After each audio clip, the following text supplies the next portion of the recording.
यतापट्टि चाहिँ पुरै यो गइरहेको कारणले यो पानीको फोर्सको कारणले गर्दाखेरि यतापट्टिबाट चाहिँ केही अप्सन नै नभएर उतापट्टि एउटा जेसीबी आएर मान्छेहरू पार गरिरहेको छ उतातिर।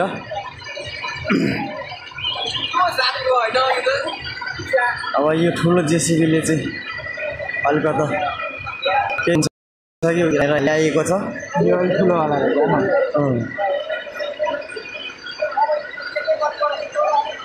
मान्छेहरू आत्तेर बसिराख्नु भएको छ त्यही। हुन त केही पनि भएको छैन मान्छेहरूलाई हैन, मान्छेहरूलाई चाहिँ केही भएको छैन।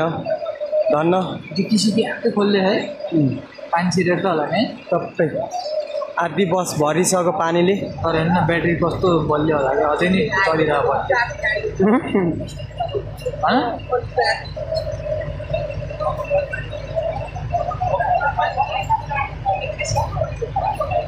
यो चाहिँ तपाईको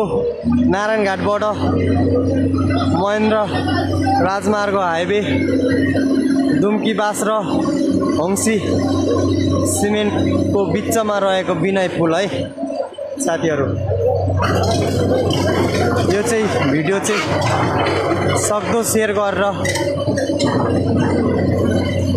यो हाम्रो नेपाल सरकारसम्म चाहिँ पुर्याइदिनुस्। यसरी मान्छेहरूले आफ्नो ज्यानलाई यसरी जोखिममा हालेर कहिलेसम्म यात्रा गर्ने हो बाटो।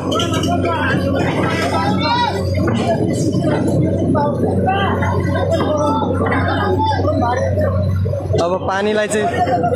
यो साइडतिर फर्काइदिने कोसिस गरिरहेको छ यहाँ जेसीबीले हैन। बसलाई चाहिँ प्रेस नपरोस् भनेर, बसलाई प्रेस नपरोस् भनेर यसरी खोला हो त्यहाँ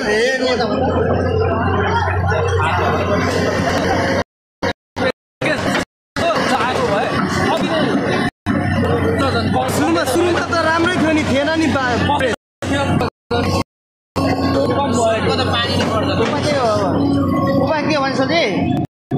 पानी यता तानिए उता माथि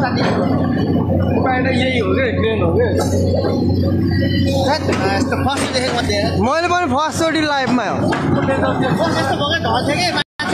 माथि आएर हेर्नुभयो भने अहिले त भित्र हुँदा त हामीले हेरेको कसरी 5 मिनट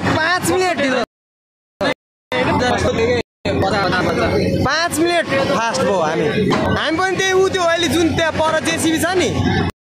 त्यही निकालेर नि हेर कहाँ यो त पछि आएको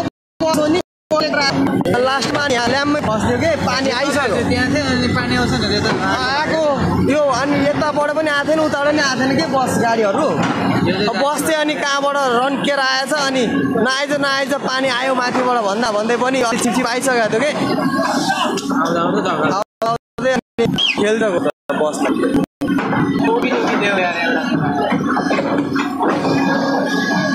साथीहरू। यहाँ अब पानीको फोर्स चाहिँ यता यो साइड काटेर बसलाई चाहिँ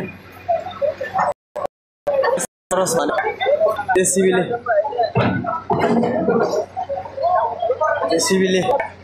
पानी यतापट्टि काट्दैछ हैन।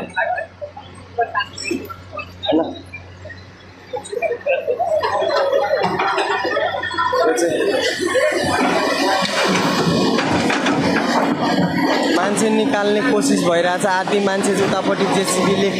निकालिसकेको छ, आधी मान्छे चाहिँ अब त्यही छ किनकि अहिले पानीको फोर्स बढेको भएर चाहिँ अलिकति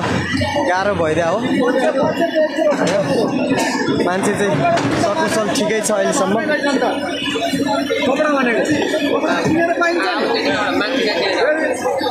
हेर्न सक्नुहुन्छ बस हेर्नुहोस् आधी डुबिसकेको छ। मान्छे चाहिँ छतमाथि गएर बसेको छ। अब धेरै छैन 10-15 जना छ। यता त कहाँ गएर छ त नि छेउ हो नि त यो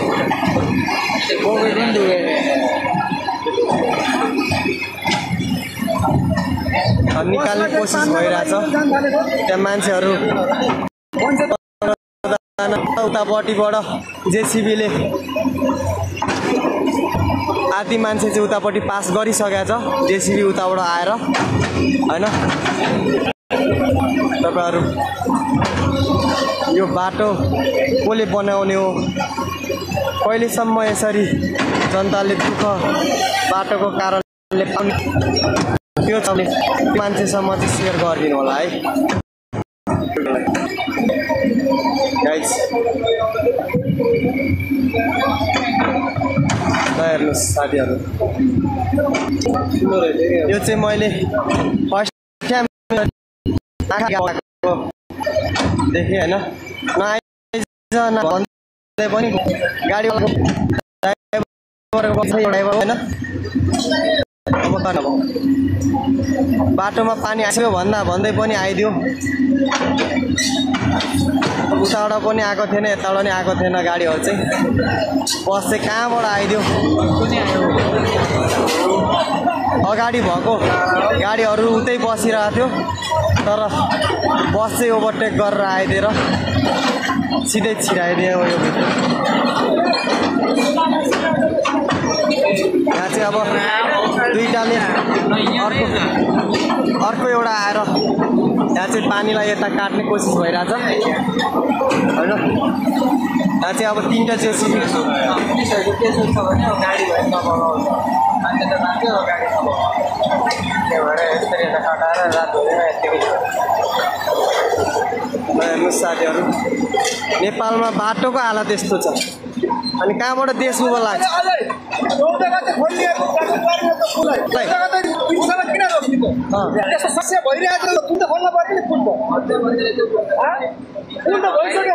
नेपालमा 50 टन क्षमताको पुल छैन 200 टन 100 टन भन्दा मास्तिरको गाडीहरु भित्र आएर हैन अनि पुल भत्काएर अनि लास्टमा यो आधा किलोमिटर सम्मको खोलाबाट जम्मा 2-3 होम पाइप हालेर माटो हालेर गाडी पार गर्न खोज्छ यस्तो बर्खाको बेलामा अनि नेपालमा कहाँबाट उभो लाग्छ त हैन आधा किलोमिटर पारी भएको खोला 2-4टा पुलले खान्छ त पाइपले पनि ल अहिले चाहिँ अब यहाँ 3टा हो यो आएर पानीलाई यता काट्ने कोसिस गरिरहेछ बसिसक्नु भएको छ हैन नेपालमा यस्तो छ तपाईहरु चाहिँ यो बाटो आउँदै नआउनु होला कारण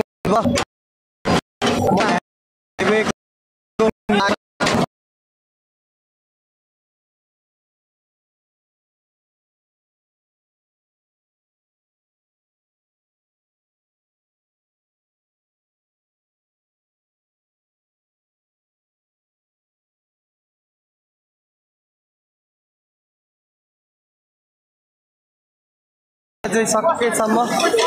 हाम्रो नेपाल सरकारसम्म चाहिँ जसरी भए पनि पुर्याइदिनु होला यस्तो अवस्था हुँदा पनि के हेरिरहेछ हाम्रो नेपालमा 11 बजे भएको घटना हो यो हैन 11 बजे पानी उता मास्तिरबाट बगेर आएको थियो 11 बजे भएको हो यो नेपालको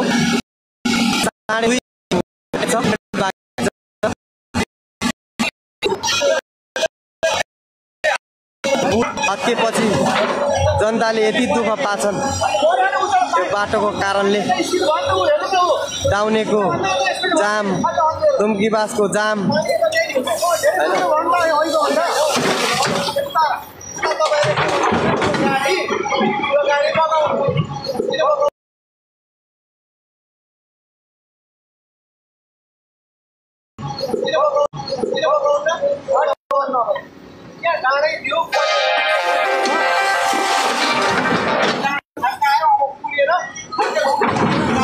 मान्छेलाई हेर्नु त्यहाँ स्केपेटर माथि हेर्नु देखाउनु कसरी लिएर गयो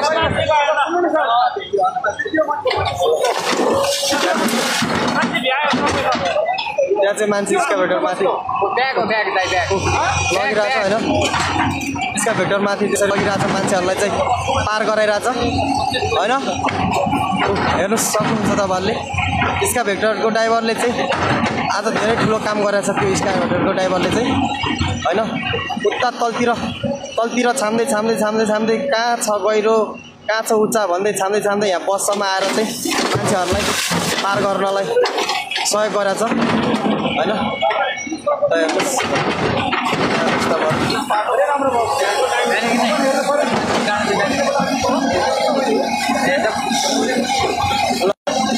साथीहरू आजलाई यति नै हैन यो चाहिँ अब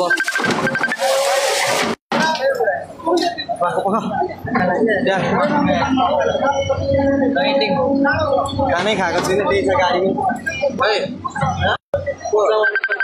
गाडीमा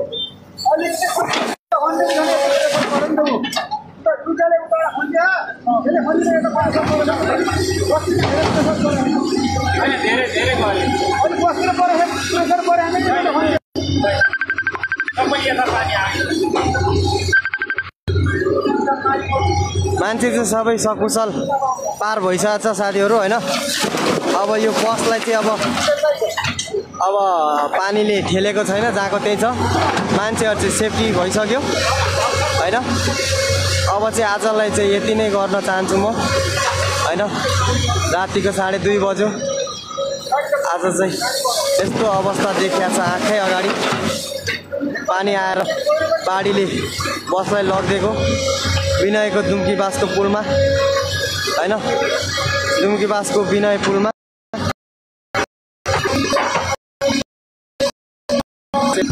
धेरै सहुलियत भइसकेको छ हिँड्दै हुनुहुने कति हिँड्दै हुन्छ भने कृपया ध्यान दिएर मात्र आउनु होला हैन यो बाटो चाहिँ धेरै डेन्जर बाटो भइसकेको छ अहिले हैन यो खोला पुलको कारणले धेरै डेन्जर भएको छ तपाईहरु यो खोलाबाट गाडी हाल्ने होम पाइपबाट हाल्ने हुँदाखेरि माथिबाट बाढी आएर बसलाई यसरी बगाइएको छ हैन मान्छे चाहिँ अहिले 1:30 बजे छ 11 बजे भएको घटना अहिले चाहिँ सबै मान्छेलाई चाहिँ सकुशल पारिपट्टि जेसीबीले उद्धार गरिसकेको छ अब यतापट्टि यो जेसीबीले पानीको बहाव चाहिँ यतापट्टि बगाएर नलैजोस् भनेर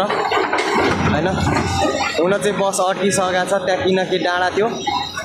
ढुङ्गाहरूले गर्दा पनि अड्क्या हो हैन पहिले सुरुमा धन्न पल्टिनबाट बाँच्यो बस हैन मान्छेहरूलाई केही भएन त्यही नै ठुलो कुरो हो हैन आजलाई चाहिँ यति भन्दै म चाहिँ यो लाइभलाई इन गर्न चाहन्छु कृपया तपाईहरु पनि यो बाटो आउँदै हुनुहुन्छ भने चाहिँ कृपया नआइदिनु होला है यो बाटो चाहिँ कहिले खुल्ने हो थाहा छैन 2 दिन त हामी गाडी पारिपट्टि अरुण खोलामै काउसोतीमै रोकेर बसिराखेका थियौं तर आज नारायणघाट तर्फबाट आएको जेसीबीले उता साइडबाट औंसी साइडबाट उद्धार गरेर वहाँ पारिपट्टि लगिसकेको छ हैन बस मात्र अब त्यही पहिरोमा छ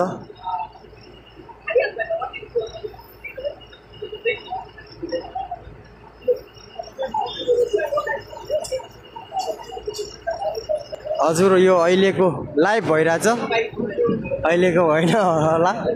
लाइभ भनेको चीज अहिले नै हुन्छ होला हैन लाइभ भनेको लाइभै हुन्छ